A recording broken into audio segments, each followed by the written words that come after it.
That night, Mary handed me her key to look at.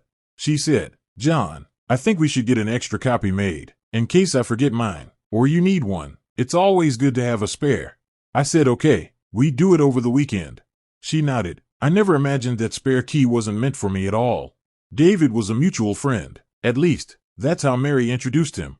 He came over for dinner a lot. Mary said he was a great cook. She was always praising how thoughtful he was.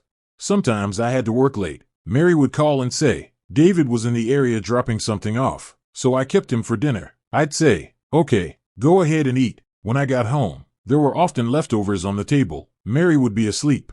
David would be gone. Everything seemed normal. Until that Thursday. I got told last minute that I had to work late. There was a problem with the project. I texted Mary. She said she knew, told me not to stay out too late. I didn't leave the office until 11.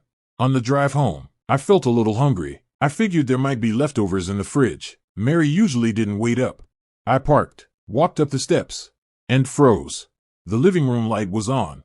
I clearly remembered being the last one out that morning. I had turned off all the lights. I pulled out my key, but my hand stopped midair. The door wasn't locked. I pushed it open quietly. The house was warm. I could smell food. Not the smell of something reheated in a microwave. The smell of fresh cooking. I stepped into the living room. No one there. The kitchen light was on. I walked toward it. There were 2 plates on the stove, half-eaten pasta.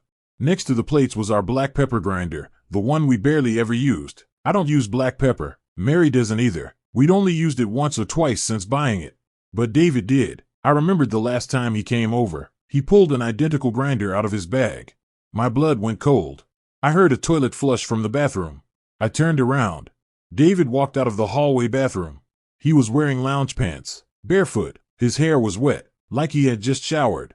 He saw me, paused for a second, then quickly looked at ease again.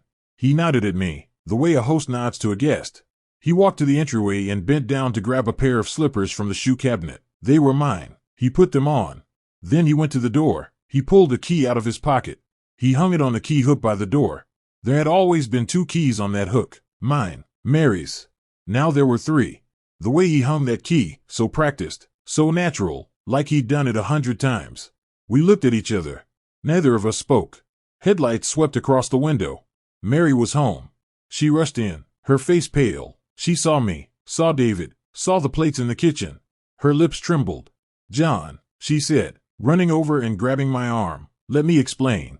David spoke immediately, his voice calm. "John, don't get the wrong idea. Mary just kept a spare key with me. She said she forgets hers all the time. I was just in the area today and stopped by to cook for her. She hasn't had much of an appetite lately." I shook Mary's hand off.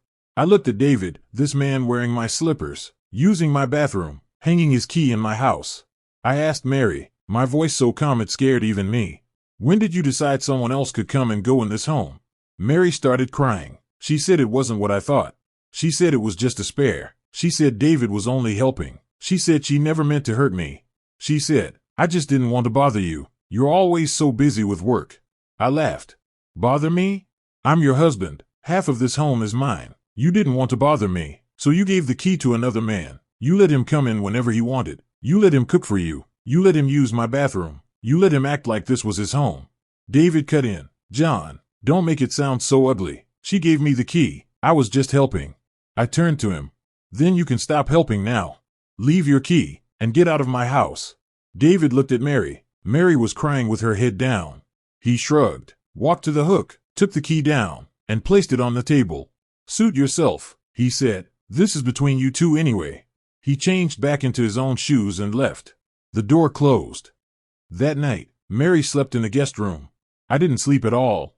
I sat in the living room, staring at that key. The next morning, I asked for a divorce. Mary fell apart. She knelt down and begged me. She said she and David had never slept together. She said they were just friends. She said the key was only for convenience. I said, "Mary, you already let him into this home. That's 10,000 times worse than sleeping together." David called soon after. "John, I don't want to get involved in your marriage." She insisted I take the key. "I was just helping as a friend. Your divorce has nothing to do with me." I said, "Okay." Then I hung up.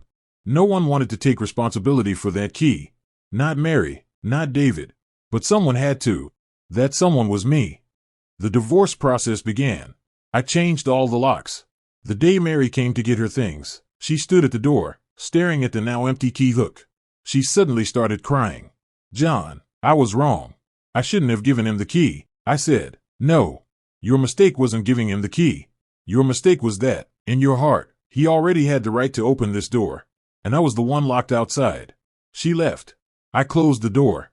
The house was quiet. No more extra keys. No more people who shouldn't be there. And I finally understood. The moment an affair is truly complete is never the moment of physical contact.